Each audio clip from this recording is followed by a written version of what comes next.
hígado es un tema obviamente muy importante.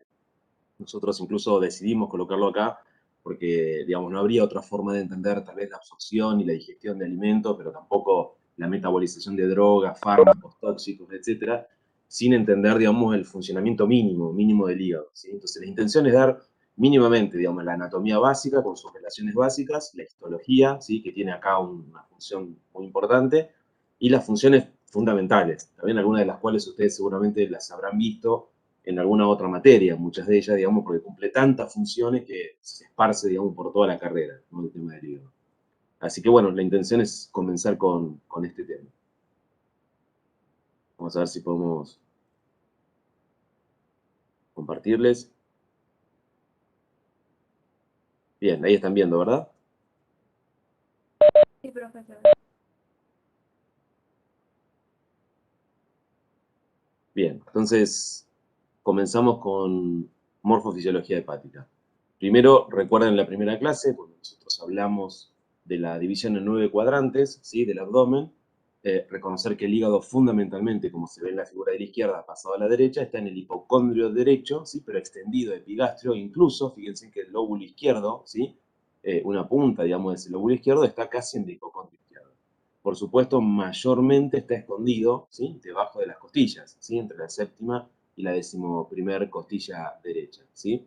Esto implica que cuando nosotros queremos palpar el hígado, por lo general, digamos, tenemos que hacer maniobras inspiratorias, es decir, pedirle al paciente que inspire, que traiga aire, ¿sí? Provocando el descenso, digamos, del hígado y tratando de, digamos, por lo menos rescatar en condiciones normales el borde inferior hepático, ¿sí? En caso de hepatomegalia, por supuesto, el hígado va a estar agrandado y se va a extender mucho más allá de su celda, ¿sí? Las funciones del hígado, ¿sí? Son todas estas que ustedes ven acá, probablemente haya 2 o 3 más, que ahora las vamos a ver, y la mayor parte, digamos, de estas son vitales. Por un lado, obviamente, forma y secreta la bilis, ¿sí? La bilis es el producto principal del hígado, ¿sí? Dentro de la bilis va a haber un montón de componentes que ahora vamos a ver, vitales también para su excreción. 2 es almacén y metabolismo de nutrientes y vitaminas. O sea, el hígado es un decisor, digamos, toma decisiones en el contexto del metabolismo y dice, bueno, ¿qué hacemos con la glucosa que nos llega? ¿No? Digamos, la derivamos de nuevo a la circulación porque hay órganos que precisan glucosa, o la almacenamos como glucógeno y esperamos un periodo crítico en el cual las células comiencen a necesitar glucosa. Los aminoácidos lo mismo, ¿no? Decide, digamos, de una manera si generar un metabolismo anabólico o derivar aminoácidos para que, por ejemplo, el músculo genere a partir de ellos glucosa. En el caso de los lípidos es igual, ¿sí? De hecho, hay toda una clase que vamos a ver de metabolismo lipídico que justamente van a entender más la función de las lipoproteínas que sintetizan en algunos casos el hígado o aquellas que llegan al hígado para el metabolismo de los lípidos. La bilis contiene sales biliares, ¿sí? Y las sales biliares van a formar micelas, ¿sí? Las micelas son componentes redondeados, estructurales, globulares, como ustedes quieran, que pueden englobar adentro lípidos y eso es lo que permite que circulen en la circulación justamente de manera soluble, ¿sí? Si no, no habría posibilidad que los lípidos circulen en la sangre y gracias a esas micelas de ácidos biliares eso se lo permite. 3, inactivación y detoxificación. O sea, claramente la mayor parte de las sustancias que nosotros ingerimos, me refiero a fármacos, medicamentos, vitaminas, etcétera, o se inactivan, se detoxifican o se transforman. ¿Sí? Esto es importante. Hay fármacos que nosotros incluimos que son profármacos, es decir, son inactivos como tales, a menos que pasen por el hígado y el hígado los activa. ¿Sí? Entonces, el hígado funciona como un activador, ¿sí? De fármacos, pero también como un inactivador de muchos de ellos y detoxificador de muchos de ellos y de otras sustancias. Aunque acá no la diga, también va a participar en algún metabolismo de drogas complejas que después tal vez en algún momento veamos. 4, fundamental, síntesis de proteínas plasmáticas.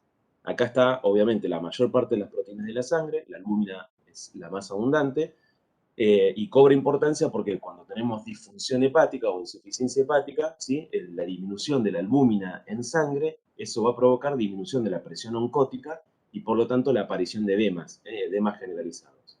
Y también participa en la síntesis de numerosos factores de coagulación. Por lo cual, los pacientes que tienen insuficiencia hepática, uno de los riesgos, digamos, que tiene, por los cuales suelen tener complicaciones graves o hasta pueden morirse por eso, es hemorragias espontáneas, porque no sintetizan los factores de coagulación.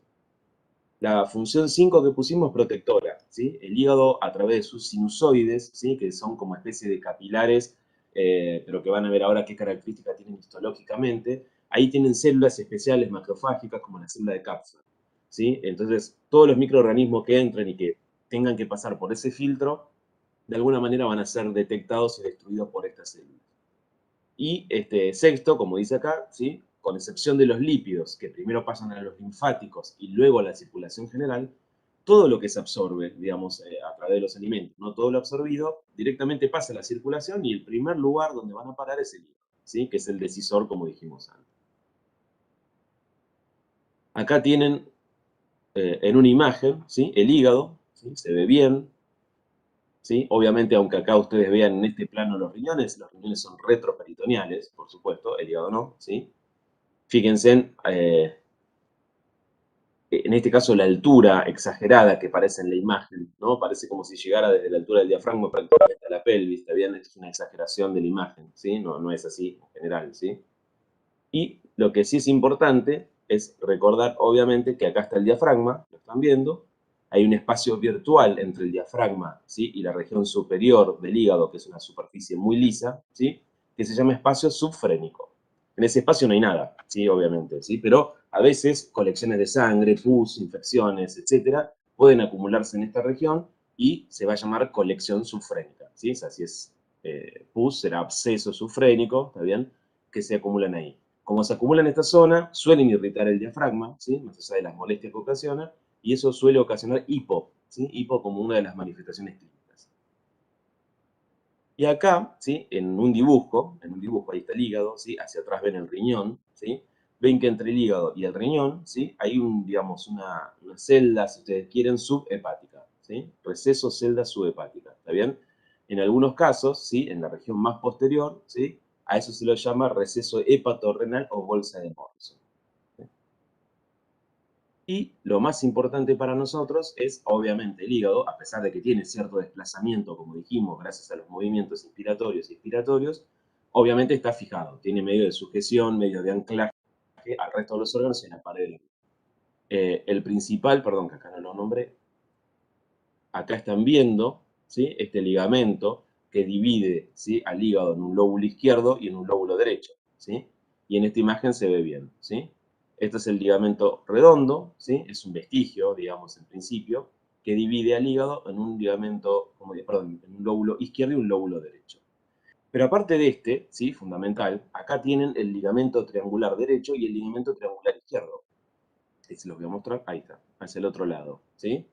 Ligamento triangular derecho y ligamento triangular izquierdo, ¿está bien? Que lo van fijando hacia arriba el diafragma y luego, especialmente con este, que es el ligamento falciforme y abajo el ligamento teres, a la pared anterior del abdomen. Entonces, el hígado, digamos, queda fijado hacia arriba con el diafragma, hacia adelante con la pared abdominal y, si ustedes recuerdan, el borde inferior del hígado, ¿sí? Se pone en contacto con la curvatura menor del estómago, ¿sí? Gracias al epiplón menor u aumento menor, ¿sí? Ese epiplón menor u aumento menor después se divide en dos hojas cubriendo todo el estómago, ¿sí? Pero acá lo une, lo fija a esta estructura. Entonces tenemos que el hígado, ¿sí? Difícilmente esté liberado, ¿sí? O sea, tiene movimientos de desplazamiento, pero mínimos, mínimos. Después hay otros ligamentos, también, que son menos importantes, pero, digamos, relativamente pequeños comparado con los demás, como este que está acá, que sale del aumento menor, ¿sí? Pero que une al hígado con el duodeno, y se llama ligamento hepatoduodenal, ¿sí? Ligamento hepatoduodenal. Bien, de lo que dije. Ahora, si me voy hacia la cara más visceral, la cara inferior, ¿sí? Vemos que lo que es el lóbulo derecho, ¿sí? El lóbulo derecho, va a tener fundamentalmente una división entre el lóbulo derecho propiamente dicho, ¿sí? Y como ven acá, dos lóbulos pequeños que se llaman caudado, ¿sí? Y cuadrado.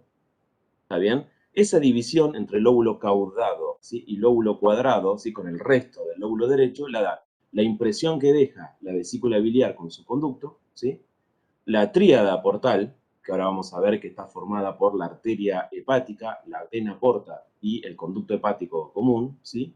Y la imagen que nos deja ahí la vena, ¿sí? Entonces ustedes tienen que entre esta vena, que está acá, esta tríada y este órgano, ¿sí? Forman una especie de división que terminan separando el lóbulo derecho, en la cara inferior, ¿no?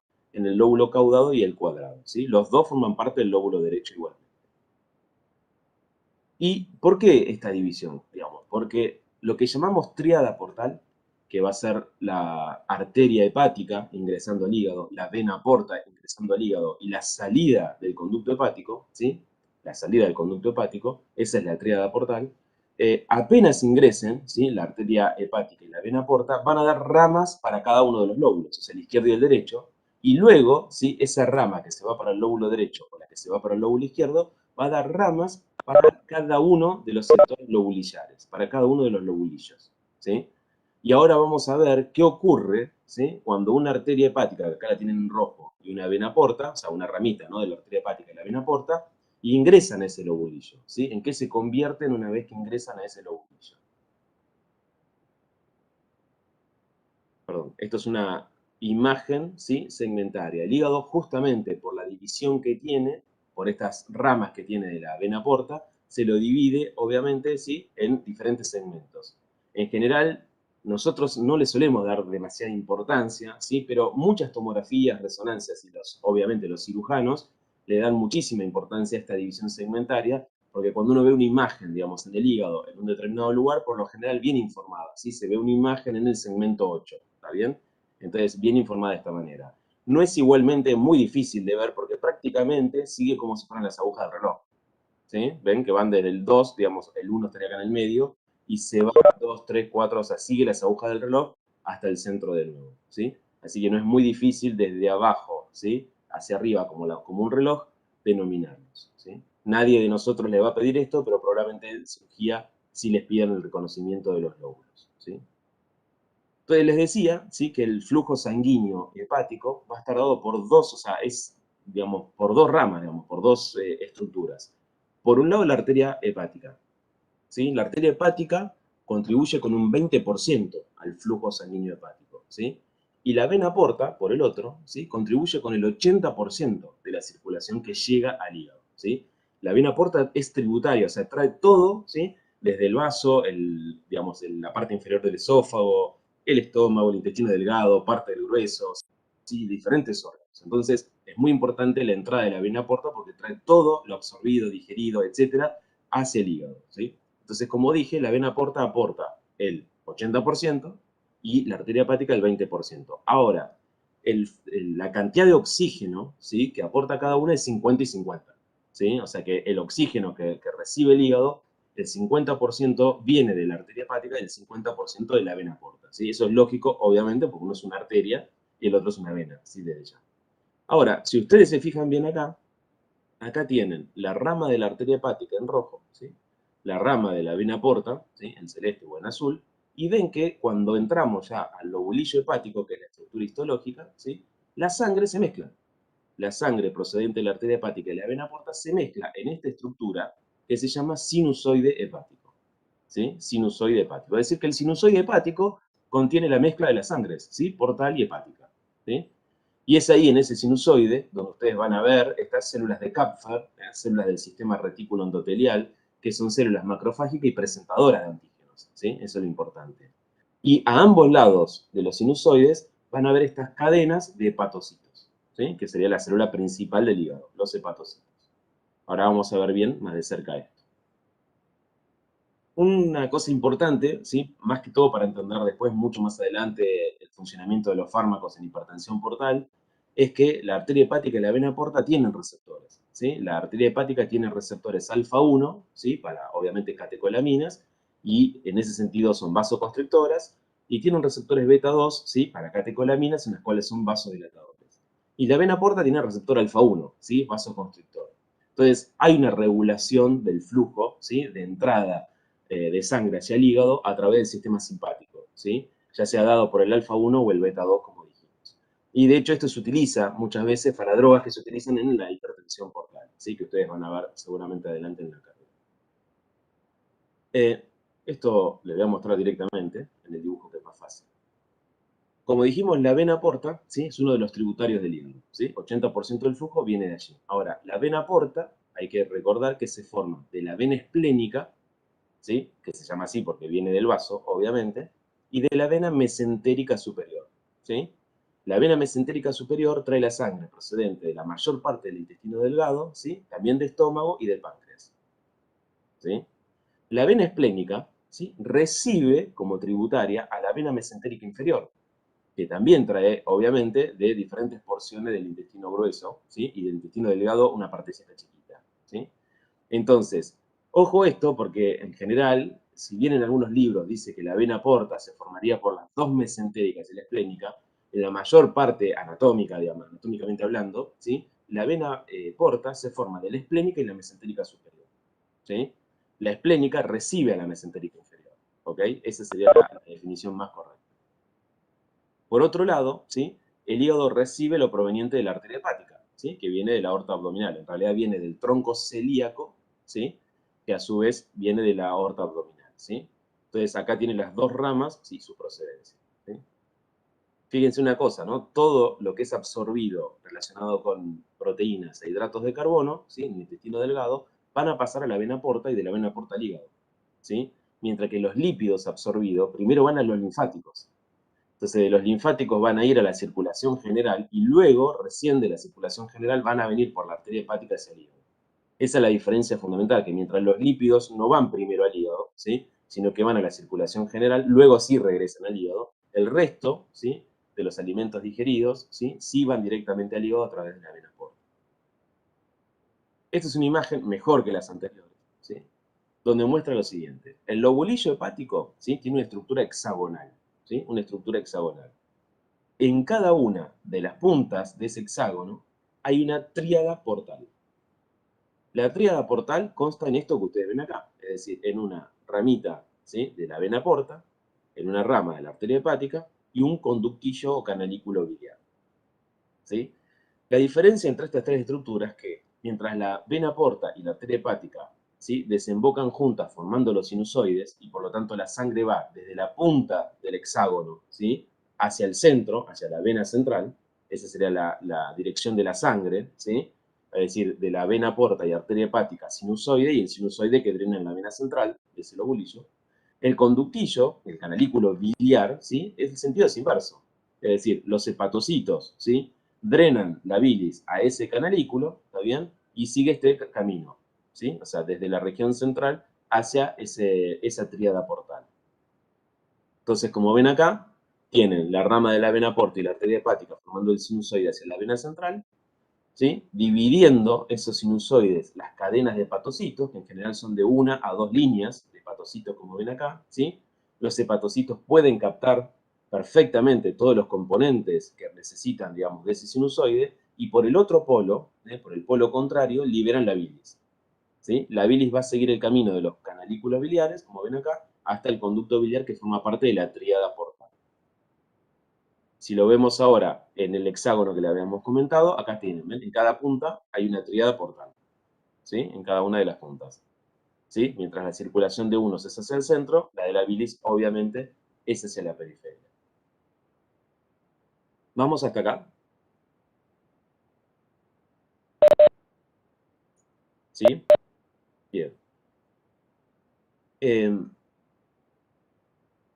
Algo importante para ver en este dibujo, ¿sí? Es esto. Fíjense en cómo la vena porta, ¿sí? La vena porta recibe todo lo que es venas tributarias, como dijimos, del esófago, el estómago, ¿sí? Del páncreas, del vaso, por supuesto, ¿sí? Del intestino delgado y todo el intestino grueso. Y cuando digo intestino grueso es todo, incluye el recto y prácticamente el ano, ¿sí? Es decir, toda la sangre venosa, ¿sí? Va a terminar en la vena porta, por lo tanto llegando al hígado. Cuando nosotros tenemos un proceso, ¿sí? Donde hay un aumento de la resistencia en el hígado o por fuera del hígado, pero hay un aumento de la resistencia al pasaje, ¿sí? De la sangre de la vena porta hacia el hígado, hablamos de hipertensión portal, ¿sí? Y una de las consecuencias de la hipertensión portal, ¿sí? Es decir, cuando el flujo de sangre de la vena porta, digamos, tiene una resistencia a ingresar al hígado, ¿sí? Y hablamos de hipertensión portal, es que esa hipertensión portal genera la apertura, ¿sí? De esas venas, la dilatación varicosa de las venas, generando las varices.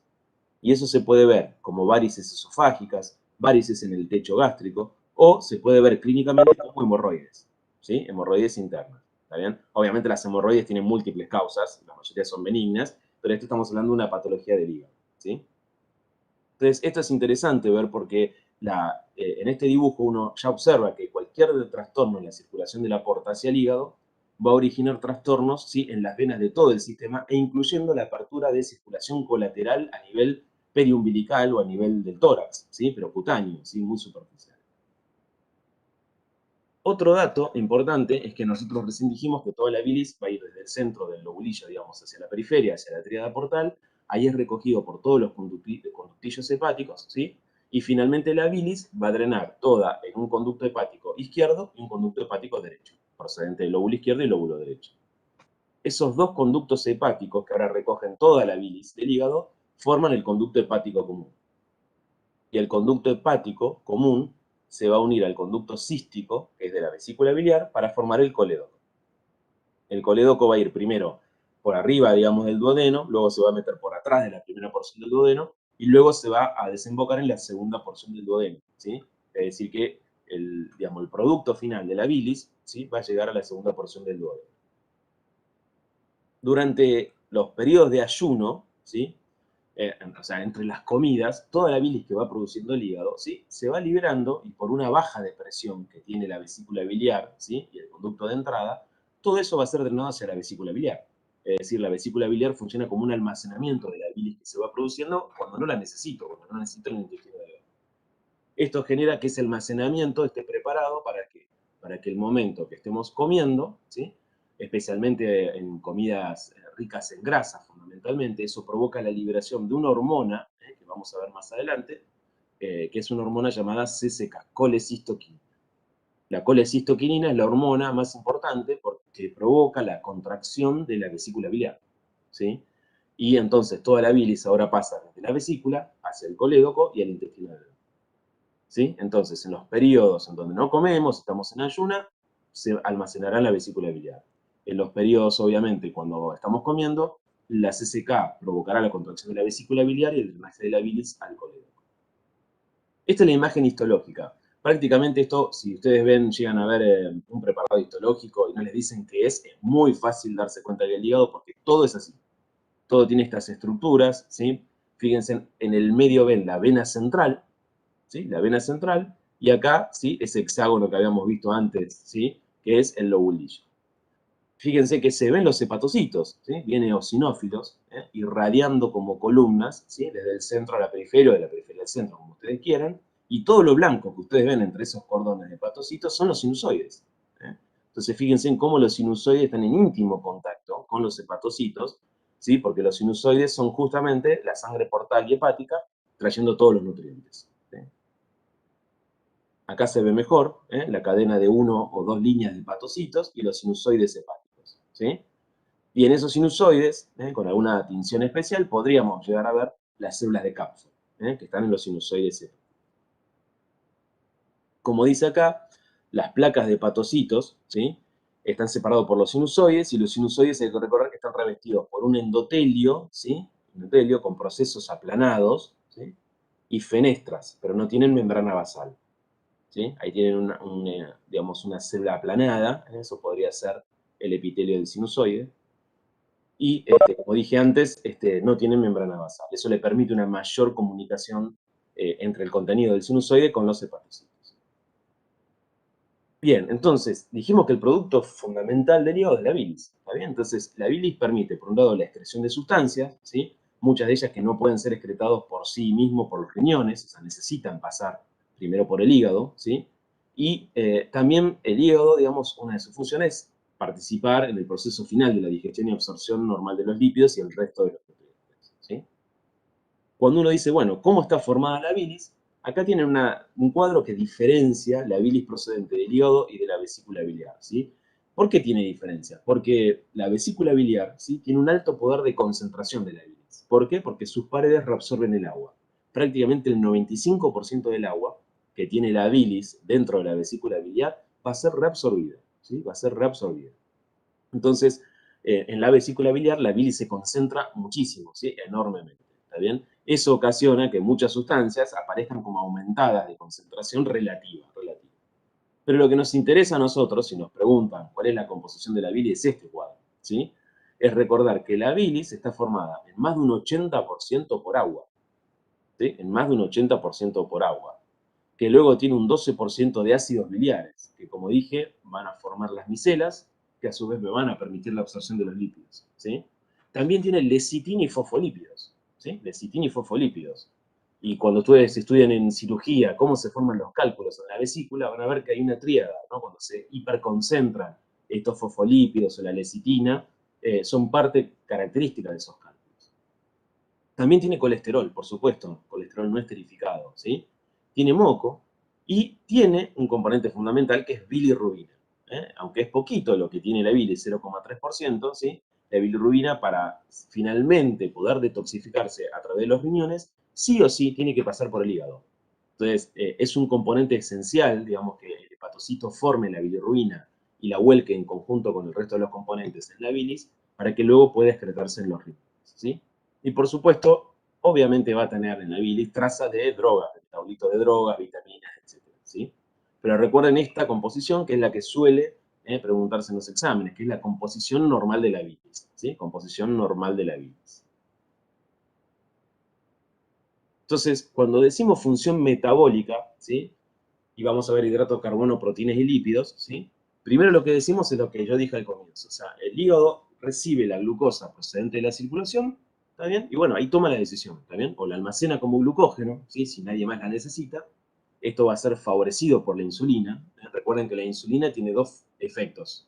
Uno es la glucólisis, o sea, hacer que la glucosa entre a la célula y degradarla, ¿sí? Para aquellas que la necesitan. O, en el caso este del hígado, favorece que la glucosa se transforme en un almacén de glucógeno, ¿sí? También el hígado puede hacer glucogenólisis, es decir, cuando se requiere rápidamente glucosa en la sangre, el hígado puede romper esa molécula de glucógeno, ¿sí? En sus componentes menores que la glucosa. Y eso es la glucogenólisis. Y eso obviamente lo hace a través de hormonas y del sistema parasimpático, digamos, en parte. Pero cuando digo glucogenólisis, perdón, del sistema simpático quise decir. Pero ¿por qué digo la glucogenólisis la dividimos? Porque acá lo que están viendo son dos nada más estructuras, la adrenalina del simpático y el glucagón, ¿sí? Que son dos hormonas hiperglucemiantes rápidas, rápidas, llamadas rápidas, ¿por qué? Porque justamente favorecen la disponibilidad de glucosa rompiendo el glucógeno, ¿sí? Rompiendo el glucógeno. Entonces la adrenalina y el glucagón son dos hormonas hiperglucemiantes rápidas. Y también el hígado puede realizar, digamos, de alguna manera, gluconeogénesis. Es decir, formar glucosa, si lo requieren los tejidos, a partir de precursores no glucídicos, ¿sí? Es decir, tomar aminoácidos, el ácido láctico, ¿sí? Y formar glucosa a partir de esos precursores que no son hidratos de carbono, ¿sí? En cuanto a los lípidos, ¿sí? Como ustedes ven, el hígado puede pasar algunas cosas, que o los ácidos grasos sean sintetizados a partir de los hidratos de carbono, ¿sí? En el hígado es el lugar donde se lleva la mayor parte de la cetogénesis, ¿sí? Por lo cual cuando estamos en ayunos se forman los cuerpos cetónicos, que le servirán a muchos órganos como nutriente hasta que incorporemos alimento. El hígado además es el sitio de mayor síntesis de colesterol, ¿sí? Y va a sintetizar las lipoproteínas que transportan, ¿sí? A ese colesterol. Ahí están la VLDL, ¿sí? Y la HDL, que como dije antes, va a haber una clase específica para esto. En cuanto a las proteínas, ¿sí? Los aminoácidos que toma el hígado, ¿sí? Desde la sangre, se utilizan o para la síntesis de proteína, ¿está bien? O como dije, los va a donar, digamos, de alguna manera para la síntesis de proteína en otros órganos o para la fabricación de glucosa en otros órganos, ¿sí? Por eso decimos que también es el principal lugar, el hígado, donde hay síntesis e interconversión de aminoácidos no esenciales y metabolismo de los esenciales, ¿sí?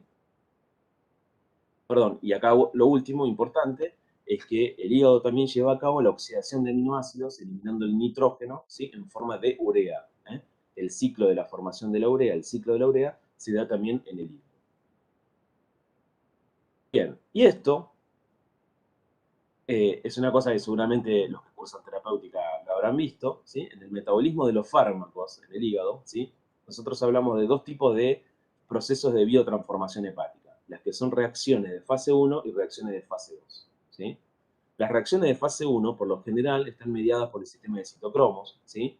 Tienen que ver con reacciones de funcionalización, por ejemplo, la oxidación, ¿sí? De esas sustancias, ¿sí? Y las reacciones de fase 2 son las reacciones de conjugación, ¿sí? Que nosotros hoy solo vamos a ver una, que es cómo se conjuga la bilirrubina, ¿sí? Con ácido glucurónico, ¿está bien? Pero en general muchas sustancias pueden tener conjugación con un grupo metilo, y por lo tanto activarse esa droga gracias a la metilación, ¿sí? o acetilarse, y por lo tanto, digamos, esa droga pasa a ser una droga inactiva, etcétera, ¿sí? ¿Por qué ponemos esto acá? Porque, digamos, las reacciones de fase 1 y fase 2 son importantes para entender, digamos, cómo el hígado, ¿sí? Bajo ciertas condiciones, provoca que las sustancias se vuelvan tóxicas, perdón, se detoxifiquen, y que las sustancias que no eran tóxicas, o sea, las sustancias que incorporamos como prodrogas, finalmente se transforman en drogas activas al pasar por el hígado. Como les dije, uno de los componentes esenciales de la bilis, ¿sí? Aparte del agua, vienen los ácidos biliares, ¿sí? Los ácidos biliares provienen del colesterol, como ven acá, ¿sí? Y los ácidos biliares se clasifican en ácidos biliares primarios, que son los primeros que se forman en el hígado, ¿sí? Son el ácido cólico y el ácido quenodesoxicólico, ¿sí? Y luego, por acción de bacterias intestinales, ¿sí? Esos ácidos primarios se van a transformar en ácidos biliares secundarios, ¿sí? Que son del ácido cólico el desoxicólico y del quenodesoxicólico el ácido litocólico, ¿sí? Estos nombres raros que acá ven, ¿sí? Esos ácidos biliares secundarios, ¿sí? Luego sufren un proceso de conjugación formando las sales biliares, ¿sí? Esas sales biliares, en la luz intestinal, forman las micelas. ¿Qué son esto? ¿Sí? Las micelas tienen la estructura como si fueran con, digamos, las cabezas, ¿no? Que son bien hidrofóbicas, o sea, pueden estar en contacto con el agua, ¿sí? Por así decirlo, por eso le permite la circulación, y hacia el interior escondemos las colas, ¿no? Perdón, las cabezas son hidrofílicas, ¿sí? Y las colas que están hacia adentro que son hidrofóbicas, es decir, rechazan el agua, pero que le permiten, en toda esta estructura de esas sales, colocar los lípidos, ¿sí? Que van a ser absorbidos. Entonces, esta estructura solubiliza los lípidos, permitiendo la absorción y la circulación de los lípidos, ¿sí? Por eso que si no tuviéramos bilis, ¿sí? Si no tuviéramos nada de bilis, no podríamos absorber los lípidos y estos aparecerían directamente en la materia fecal, ¿sí? Originando algo que se denomina esteatorrea, ¿sí? La presentación de lípidos en materia fecal. Bien, y una cosa, bueno, yo les comenté que los ácidos biliares primarios, ¿sí? Se van a conjugar, digamos, y van a formar los ácidos biliares secundarios, ¿sí? A partir de la acción de las bacterias del hilo, ¿sí? Y esos ácidos biliares secundarios, ¿sí? Pueden reabsorberse. De hecho, sabemos que prácticamente el 90% de los ácidos biliares, ¿sí? Que son secretados al duodeno, son reabsorbidos en cualquier parte del intestino delgado, fundamentalmente, ¿sí? Y de hecho hay una recirculación de ácidos biliares entre 6 a 12 veces en el día. Es decir, que durante 6 a 12 veces hacemos toda esta recirculación de ácidos biliares que nos va permitiendo a lo largo del día absorber la mayor parte de los lípidos de la dieta. Para medir, obviamente, la función del hígado, lo que usamos normalmente es el hepatograma, ¿sí? Cuando uno solicita un hepatograma, básicamente lo que va a llegar al hepatograma es la bilirrubina, las transaminasas y la fosfatasa alcalina. Eso es lo básico, ¿sí? Después, si uno piensa en alguna otra cosa, tiene que solicitarlo uno, digamos, el resto de las cosas. Pero el hepatograma va a tener bilirrubina, transaminasas y fosfatasa alcalina. Empezamos con las transaminasas, ¿por qué? Porque las transaminasas, como la GOT y la GPT, ¿sí? O WAST-ALT, ¿sí? GOT significa glutámico oxalacético transaminasa y GPT es glutámico piruvato transaminasa, ¿sí? La A viene de alanina, ¿sí? Que es la otra denominación que se le da a la GOT, ¿sí? Entonces, GOT y AST es lo mismo, ¿sí? La regla mnemotécnica es GOTAS, para acordársela. Entonces, las transaminasas, ¿sí? Reflejan la lesión hepática.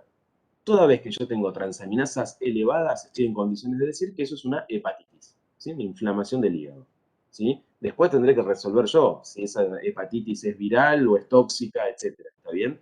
Pero el aumento de las transaminasas, ¿sí? Ya me da a mí la posibilidad de decir que el paciente tiene una hepatitis, ¿sí? Por supuesto, las hepatitis virales dan valores altísimos, más de 1000 de estas transaminasas, ¿sí? Pero ya tener transaminasas altas habla de hepatitis. Y el valor normal, tengo que recordar, es hasta 40. De estas dos, hasta 40 unidades litro, ¿sí? No importa las diferencias pequeñas que hay, hasta 40, ¿sí? Unidades litro es el valor normal máximo de las transaminasas, ¿sí? ¿Vamos hasta acá?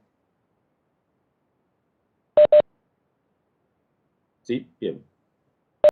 Perdón, una cosa que no dije, la encuentro acá, pero digo, por las dudas, nosotros no lo tomamos, pero para que lo sepan, la GOT, la primera, ¿sí? Está en el citoplasma de los hepatocitos y también en las mitocondrias, ¿sí? Mientras que la GPT solamente en el citoplasma, ¿sí? Eso es una diferencia funcional entre ambas, ¿sí? Las dos están en el citoplasma, pero la GOT, ¿sí? También está en las mitocondrias. Les decía que dentro del hepatograma, lo otro es la fosfatasa alcalina.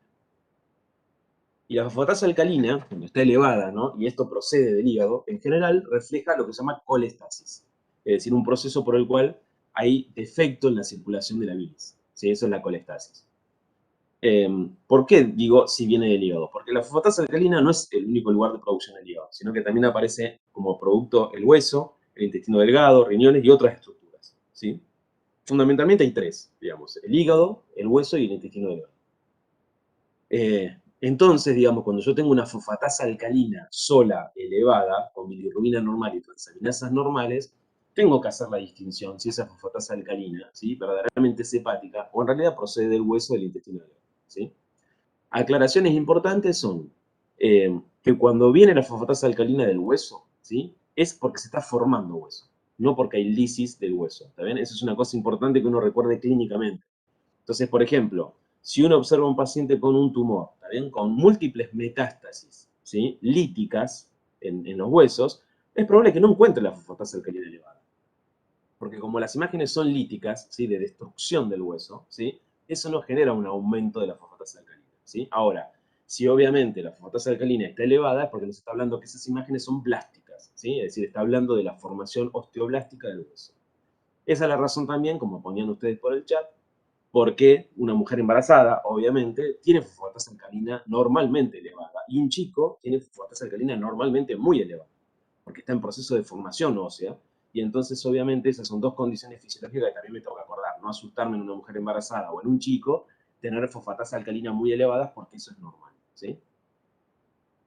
Entonces, la pregunta acá es, todo bien, pero ¿cómo hago para diferenciar entonces? Si la fosfatasa alcalina viene del hígado, del intestino o del hueso. Bueno, cuando yo tengo dudas, lo que puedo, digamos, solicitar son las otras enzimas que reflejan colestasis, ¿sí? Entre comillas, y que me van a ayudar, que son la gamma GT, que es la gamma glutamil transpeptidasa, y la 5-nucleotidasa, ¿sí? Estas dos no vienen en el hepatograma normal, las tengo que solicitar yo, ¿está bien? Entonces, estas dos, la gamma GT y la 5-nucleotidasa, ¿sí? Cuando están elevadas, ¿sí? Ya dicen que esa fosfatasa alcalina habitualmente es del hígado. Y lo que estamos haciendo el diagnóstico de colestasis, ¿sí? O sea, obstrucción en la circulación de la bilis. La gamma GT es una enzima de inducción hepática. O sea que cualquier persona que está tomando alcohol o que está tomando fármacos, ¿sí? Que inducen el funcionamiento hepático la van a ver elevada, ¿sí? Mientras que la 5-nucleotidasa es más específica. Entonces, recordar que cuando tengo fosfatasa alcalina elevada, puede tener diferente origen, y si yo quiero saber si es colestasis, necesito, obviamente, asociar la fosfatasa alcalina con la gamma GT y la 5-nucleotidasa, ¿sí? Por supuesto que si el paciente está amarillo, no tengo dudas, ¿está bien? No tengo que hacer más pedidos que nada, que eso, ver la bilirrubina y es suficiente, ¿está bien? Pero bueno, en otros casos me ayudan estas dos enzimas. Después tengo, ¿sí? Dentro de las pruebas hepáticas, que no están dentro del hepatograma, ¿sí? Aquellas que reflejan la síntesis hepática, ¿sí? Acá hay un error, ¿sí? Donde dice albúmina, debería decir de 4 a 6 gramos por ciento, ¿sí? ¿Está bien? Entonces, las proteínas totales son de 6 a 8 gramos por ciento y la albúmina son 4 a 6 gramos por ciento, ¿sí? Entonces, la albúmina es sintetizada por el hígado, ¿está bien? La ausencia de función hepática, ¿sí? O la disminución de la función hepática baja la albúmina y ocasiona esto, ¿sí? Los edemas que ustedes están viendo se llama signo de Godet, ¿no? Cuando dejo la impronta, la marca, ¿sí? Como ustedes ven. Y cuando es un caso más severo, puedo encontrar esto, que es ascitis, ¿sí? Ven cómo está el ombligo vertido, ¿no? Por el líquido que tiene adentro. ¿Sí? Este abdomen, para que ustedes vean acá, que es un abdomen acítico, puede contener de 20 a 40 litros de agua, de líquido acítico ahí adentro. Por eso esta estructura. Y lo que está haciendo el médico es lo que se llama la maniobra de ondulante. ¿Sí? Ven que pone una manito ahí y le pega acá. ¿Sí? Entonces, como hay líquido, ¿sí? Genera ondas que repercuten en la mano. ¿Sí? Y uno sabe que eso que hay adentro es líquido. Y lo otro es el coagulograma. ¿Sí? El coagulograma también refleja la síntesis hepática. Y obviamente lo que me voy a encontrar en un paciente con insuficiencia hepática es un tiempo de protrombina o quick bajo, menor a 70%. El problema de esto es lo que ustedes ven a la derecha, ¿no? La posibilidad de un riesgo de hemorragia cerebral espontánea, ¿sí? O de hemorragia gastrointestinal, ¿sí? Espontánea, como ustedes están viendo acá en esta endoscopía. que le está mostrando sangrado, ¿sí? A lo largo de todo el trayecto del tubo digestivo. Y llegamos a la que habitualmente nos informan primero, ¿sí? Dentro del hepatograma, que es la bilirrubina, ¿sí? Como saben, la bilirrubina es un producto del desecho, ¿está bien? Viene del grupo hemo, ¿sí? El grupo hemo de los glóbulos rojos, que fisiológicamente mueren, digamos, en la circulación. Entonces ese grupo hemo primero se transforma en biliverdina y luego se transforma en bilirrubina, ¿sí? Esa bilirrubina que se forma del grupo hemo, ¿sí? Es bilirrubina no conjugada todavía, que todavía no ha pasado por el hígado, ¿sí? Entonces se la llama no conjugada o le quedó el nombre de la vieja tradición indirecta, ¿sí? Porque los métodos que se usaban para detectarla eran dobles, ¿sí? Había que hacer dos procedimientos y se la llamaba indirecta. Entonces, la bilirrubina que se forma del hemo es bilirrubina indirecta o no conjugada, ¿sí? ¿Cuál es el problema de esta bilirrubina? Que es absolutamente insoluble en agua, ¿sí? O sea, donde está precipita, y si llega al sistema nervioso central, precipita, generando alteraciones severas en el sistema nervioso central, en el núcleo de la base, en el hipocampo, y también precipita en el hígado, el páncreas y otras estructuras, ¿sí? Entonces necesitamos que el hígado le haga soluble.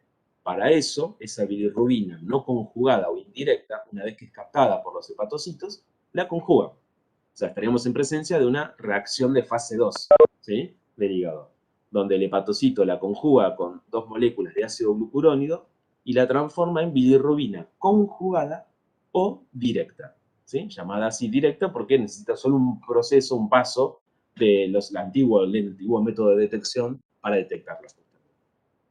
La bilirrubina ya conjugada del hígado, la ventaja es que es soluble. Por lo tanto, si va a la circulación y llega a pasar por el riñón la excreta, ¿sí? La puede excretar perfectamente, ¿sí? ¿Cuál es el valor normal de bilirrubina? Bueno, la bilirrubina total normal es hasta 1,2 miligramos por ciento. Esto hay que saberlo, ¿sí? Para siempre, ¿eh? Bilirrubina total hasta 1,2 miligramos por ciento. Y de esto, ¿sí?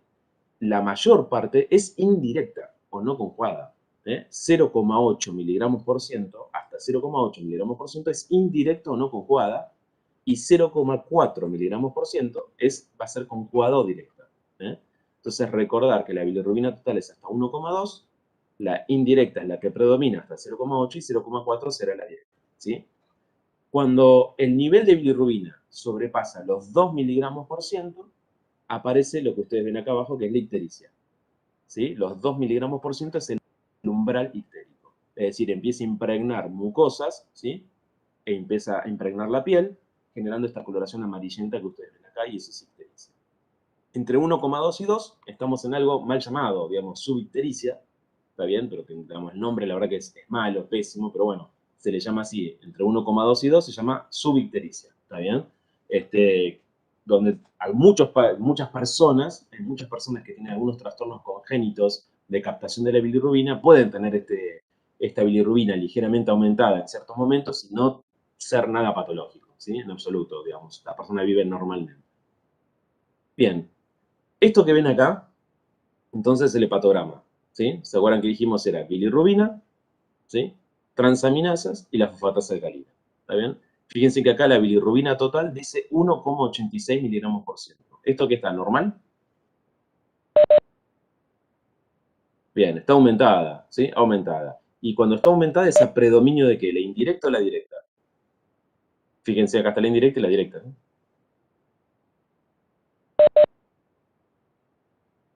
¿Por qué? De 1,86. De 1,86. ¿Cuál es la que predomina? La indirecta, claramente. 1,44 de esos 1,86 indirecta. ¿Sí? Entonces, esto es una hiperbilirrubinemia, ¿sí? Indirecta. ¿Sí? Es una hiperbilirrubinemia, predominio indirecta. Por lo tanto, lo que primero pensamos son hemólisis, ¿sí? Hemólisis. Y en general acá hay otro parámetro de la sangre, ¿sí? Que lo está comprobando, que es esta, la LDH. La LDH es una enzima que está en todas las células del organismo, ¿sí?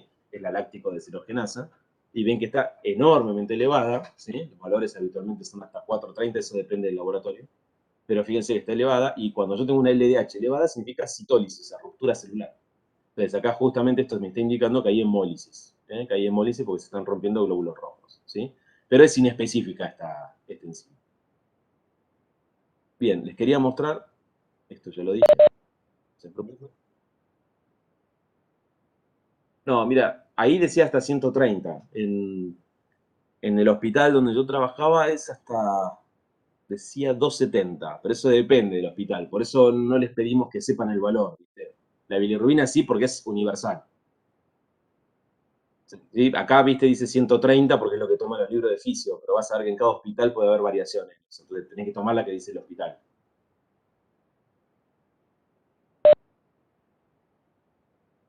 Les decía que cuando ustedes tienen, ¿sí? Eh, un aumento de la bilirrubina, ¿sí? Más de 2, que provoca ictericia, y el paciente además viene con una orina muy coloreada, ¿sí? Muy coloreada, ¿sí? Y la materia fecal blanca, como ustedes ven acá, la materia fecal blanca se llama hipocolia o acolia, ¿sí? Parece masilla, ¿sí? A eso, ictericia, coluria y acolia se lo llama síndrome coledociano, ¿sí? Ictericia, coluria y acolia, síndrome coledociano. Entonces, si un paciente viene y uno lo ve amarillo, ¿no? Y el paciente dice, miren, vengo asustado porque tengo la materia fecal blanca, ¿sí? O la orina más oscura. Entonces, esa tríada de ictericia, coluria y acolia es síndrome coledociano. Ese paciente se interna porque es una urgencia. Lo que está diciendo que hay una obstrucción a la salida de la bilis del hígado. ¿Sí? Entonces, tengo que saber por qué tiene esa obstrucción y resolverla rápidamente. Resolverla. Por supuesto, como es una obstrucción a la salida, la bilirrubina total que va a tener elevada va a ser a predominio directa ahora, ¿sí? Eso lo vamos a ver ahora. No se preocupen. Profe, Sí, escucho.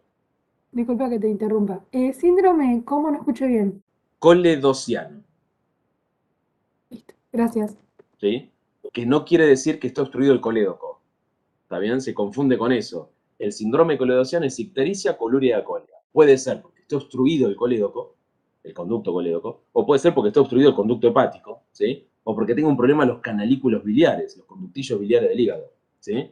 Pero bueno, se lo llama síndrome coledociano, pero no confundir que siempre el origen va a ser una obstrucción del colédoco. Esto de la bilirrubina. Bien, una cosa importante, que ahora se los muestro, si me dan un ratitín,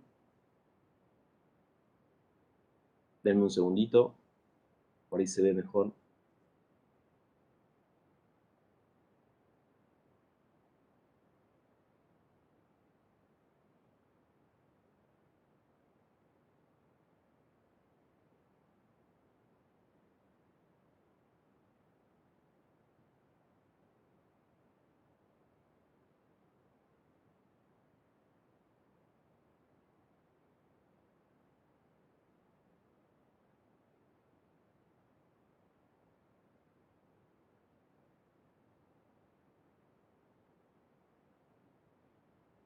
Yo no voy a insistir con esto porque pensé que lo vieron en otra materia, ¿sí?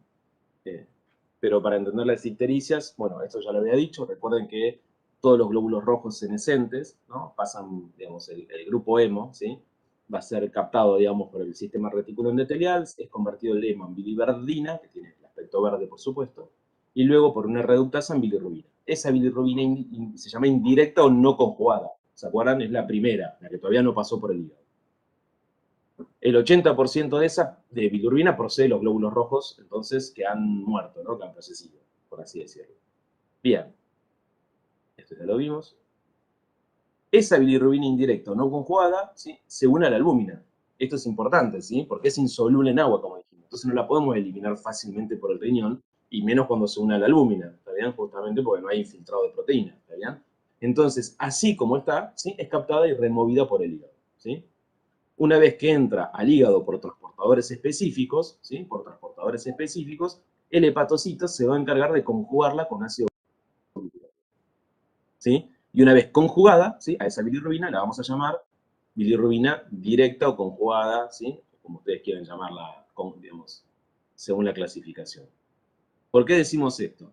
Nosotros ya marcamos cuáles eran los valores normales de bilirrubina hasta 1,2, dijimos que la indirecta hasta 0,8 y la directa hasta 0,4, y entonces sabemos que ictericia la coloración amarillenta de piel y mucosas cuando la bilirrubina está por encima de 2 miligramos por ciento.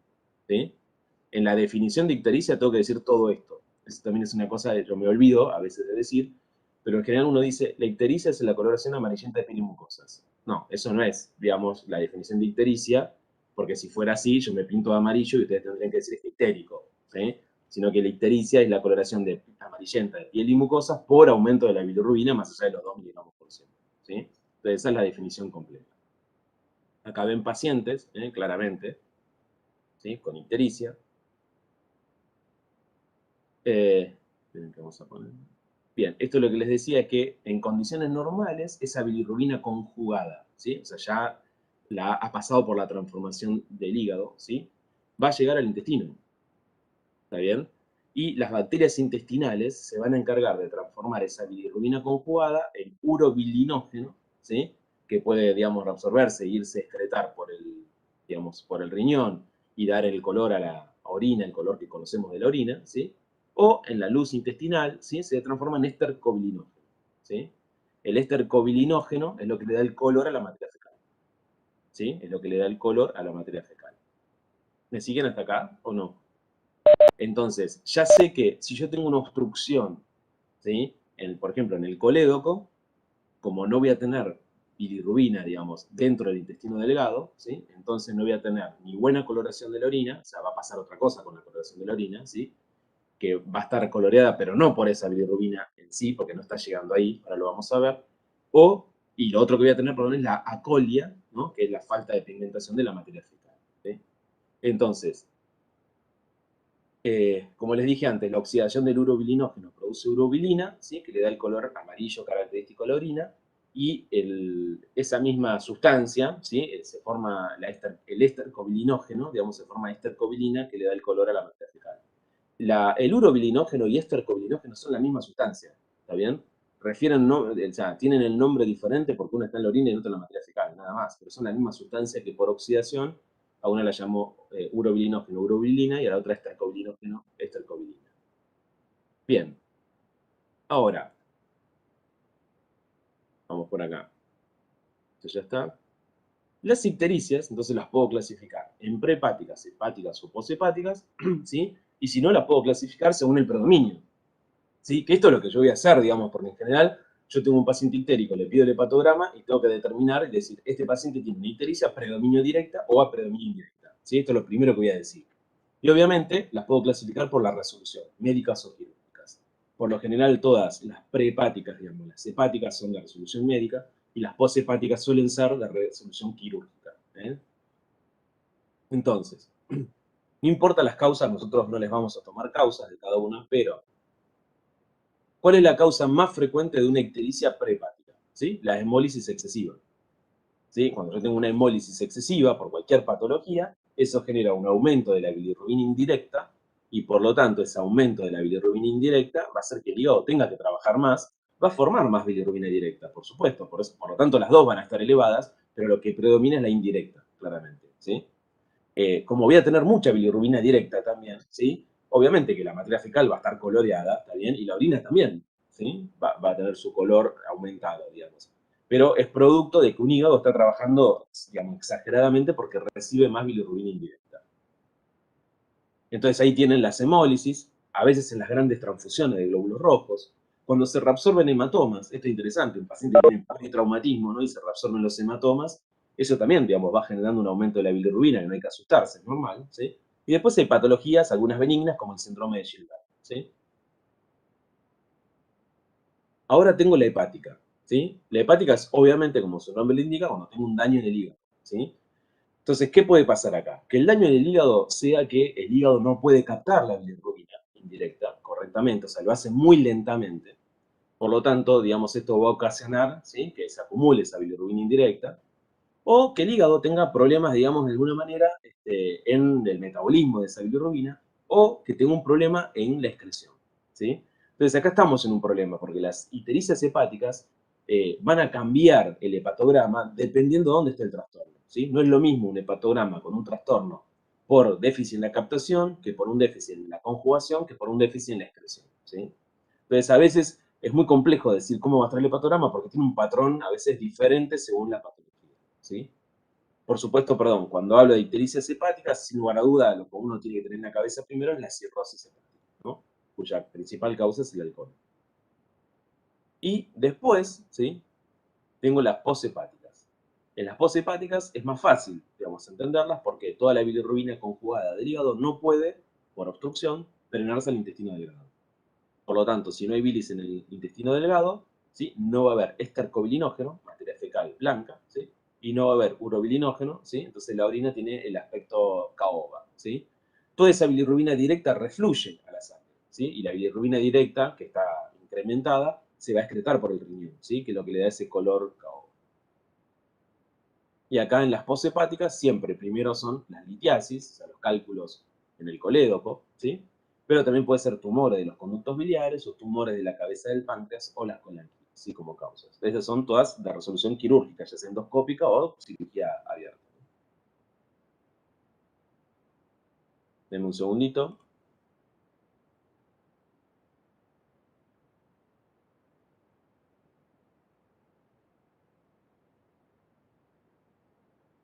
Prometo que ya estoy terminando. ¿Se va entendiendo hasta acá o no?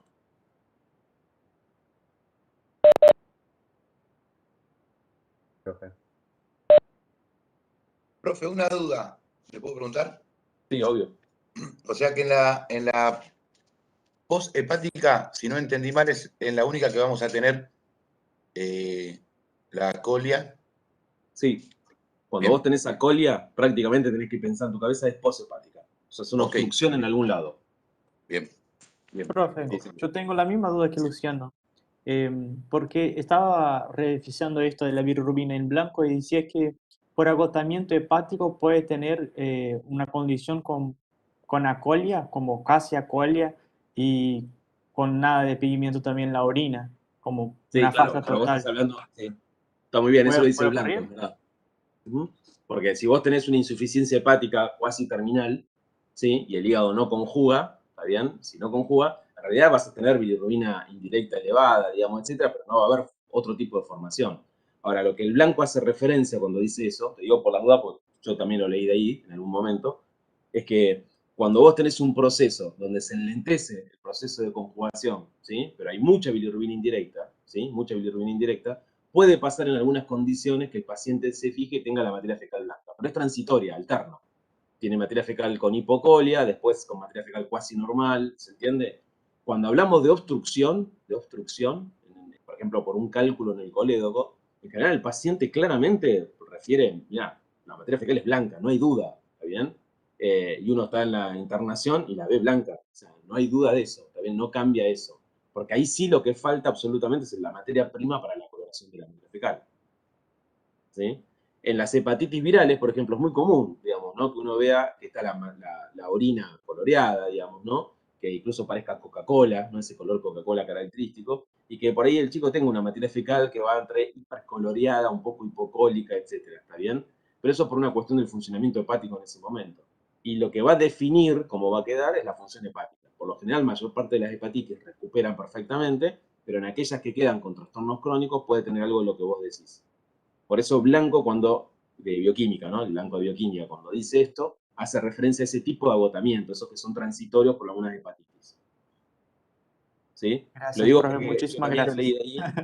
de ahí hace mucho tiempo y en realidad cuando vas a buscar la bibliografía donde él lo sacó, viste, la referencia, lo aclaran de esta manera, digamos, por lo menos. ¿Sí?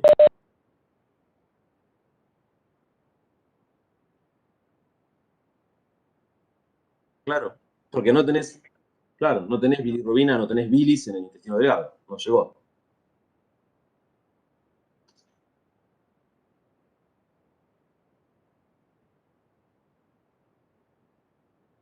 Bueno, yo te voy a decir lo que dice el Cosio Fustinoni, que es de semiología. Primero dice, aclara, la coluria en el síndrome coledociano es la pigmentación amarillo-verdosa de la espuma de la orina.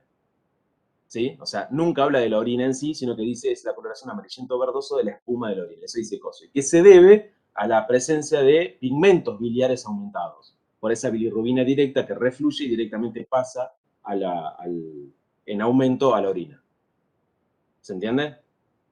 O sea, vos la bilirrubina directa que tendrías que sacar por el colédoco no sale por ahí, ¿está bien? Entonces, ¿a dónde va esa bilirrubina directa? Refluye hacia la sangre, ¿está bien? Pasa a la circulación. Esa bilirrubina directa que está aumentada en circulación es soluble, entonces filtra. Claro, es que de hecho el hígado la conjuga para que la pueda eliminar el riñón, en realidad ese es su principal fundamento, digamos, ¿no? Metabólico. Entonces ahí lo que ocurre es que estás eliminando bilirrubina y estás eliminando pigmentos biliares, además solubles también por el riñón, que le dan esa característica coluria. Pero acuérdate que esa coluria, ¿sí? Por lo menos dicen algunos libros, es la pigmentación amarillo-verdosa de la espuma de la orina, para diferenciarla de esa, digamos, hipercoluria o coluria que hay en las hepatitis comunes cuando tenés la bilirrubina aumentada en una hepatitis, que se ve color Coca-Cola, por así decirlo. ¿Sí? Sí, así lo define Cosio, el libro de semiología de Cosio, Fustinoni y Rospide.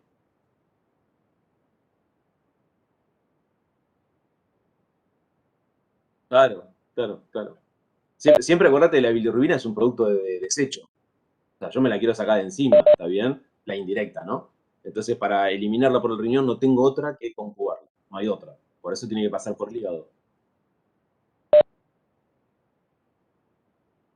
Bien, para terminar la clase, el otro tema es lo que les conté de hipertensión portal. ¿Qué es lo que nosotros a esta altura de la carrera tenemos que saber de hipertensión portal? Primero, como yo les dije, recuerden que la vena porta es tributaria de toda la sangre, de la mayor parte del tubo digestivo y también de otros órganos, como el vaso, ¿sí? Y por lo tanto, cada vez que haya una obstrucción al pasaje de la sangre, ¿sí? Perdón, cuando digo obstrucción, una resistencia mejor, ¿no? No una obstrucción, una resistencia al pasaje de la sangre portal por el hígado, hablamos de hipertensión portal, ¿sí? ¿Por qué cambié la palabra obstrucción por resistencia? Porque yo puedo tener resistencia al pasaje de la vena porta al hígado, porque hay una obstrucción, ¿sí? Como sucede muchas veces en la cirrosis, por fibrosis, etcétera, pero también puede ser por insuficiencia cardíaca derecha. ¿Sí? O sea, en la insuficiencia cardíaca derecha, ¿sí? Donde el corazón del ventrículo derecho y la aurícula derecha están sobrecargados de líquido, hay una rémora de sangre hacia la vena cava superior e inferior, y en el caso de la vena cava inferior, ¿está bien? Va a provocar una rémora de la sangre en el hígado y por lo tanto en la vena porta. Entonces ahí vamos también a tener una hipertensión portal, ¿sí? Pero que no es por obstrucción, ¿está bien? Es por el lentecimiento de la circulación debido a una insuficiencia cardíaca. Entonces, la hipertensión portal, ¿sí? Va a ser cada vez que tengamos un gradiente de presión entre la vena porta que entra, ¿sí? Y la vena cava inferior mayor a 15 milímetros de mercurio sostenido. Es decir, cada vez que yo tengo una diferencia de presión entre la vena porta y la cava inferior, ¿sí? Mayor a 15 milímetros de mercurio sostenido, ¿sí? Eso es hipertensión portal, ¿sí? Claro, para medirlo así, tengo que medirlo con cateterismo, digamos, ¿no? En forma directa. Tendré que meter un catéter acá y tratar de medir esto, ¿sí? Que se hace. De hecho, se hace especialmente en pacientes que van a ser trasplantados, ¿sí? Pero hay maneras indirectas, ¿sí? Para medirlo. Esa hipertensión portal, como les dije recién, yo la puedo clasificar también en prehepática, hepática y poshepática. ¿Está bien? La puedo clasificar así, ¿sí? Entonces, lo que más me interesa a mí no es que ustedes estudien esto ni las causas, porque ya las van a ver en medicina interna, por supuesto, pero sí que nos metamos en esto, en las causas hepáticas de la cirrosis, ¿sí? ¿Por qué? Porque gracias a eso, ¿sí? A esa patología que es la cirrosis, ¿sí? Yo puedo explicar muchísimas de las manifestaciones de la hipertensión portal. La cirrosis es un cuadro anatomopatológico, ¿sí? En donde hay cuatro cosas. Hay necrosis de hepatocitos, fibrosis, nódulos de regeneración, ¿sí? Es decir, los hepatocitos crecen, pero con una arquitectura cambiada por el proceso fibrótico, ¿sí? Y hay una destrucción de la arquitectura, esa es la cuarta condición, una destrucción de la arquitectura vascular del hígado, ¿sí? Porque la fibrosis y esos nódulos de regeneración van provocando cambios en la arquitectura vascular. Esas cuatro cosas, que son la necrosis hepatocitos, la fibrosis, los nódulos de regeneración y la alteración de la arquitectura, ¿sí? Del parénquima hepático, llevan a producir el síndrome, ¿sí? De hipertensión portal. ¿En qué consiste ese síndrome? Como dije antes, aparecen estas cosas que ustedes están viendo acá, la circulación colateral, que se ve acá mucocutánea, ¿sí? Alrededor del ombligo, y que se le llama cabeza de medusa. Cabeza de medusa. Fíjense en cómo están esas venas, ¿no? Como varicosas, ¿no? Dilatadas y tortuosas, formando como lo que alguien se imaginó como si fuera la cabeza de medusa. También lo vamos a ver en el esófago, como varices esofágicas, ¿sí? Esta es una de las complicaciones, la ruptura de la varices esofágica. Es una complicación grave, grave que tiene la cirrosis, porque si se rompen, la cantidad de sangre que puede perder el paciente puede descompensarlo rápidamente, hemodinámicamente, y puede llegar a la muerte. Y, como ven acá, también en el techo del estómago. También puede haber varices en el techo del estómago. Todo esto es justamente porque la sangre no va al hígado, ¿sí? O sea, hay una rémora, entonces se acumula en este lugar. Y también se ve en las hemorroides. Obviamente estos son hemorroides por hipertensión portal. Ya lo aclaré, digo, para que nadie se asuste. Es hemorroide por hipertensión portal. Y otra complicación, después como consecuencia de esa hipertensión portal, la disminución de la síntesis de albúmina, es la ascitis. La ascitis. Ascitis es la acumulación de líquido en el peritoneo. ¿Sí? Las causas de ascitis son múltiples, pero por supuesto la cirrosis descompensada con hipertensión portal es una. ¿Sí? Entonces, un paciente con hipertensión portal, ¿sí?, y ascitis, si no está tratado, no se controla, lleva a la muerte entre 2 y 4 años. Es un mal signo, digamos, de descompensación de ese cuadro cirrótico. Fíjense en este abdomen globuloso, que como les dije puede tener 20 a 40 litros tranquilamente de agua acumulado, cómo se ve la circulación también, cómo se ve la circulación colateral. Bueno, obviamente yo detectar la ascitis es fácil, clínicamente percutiendo el abdomen.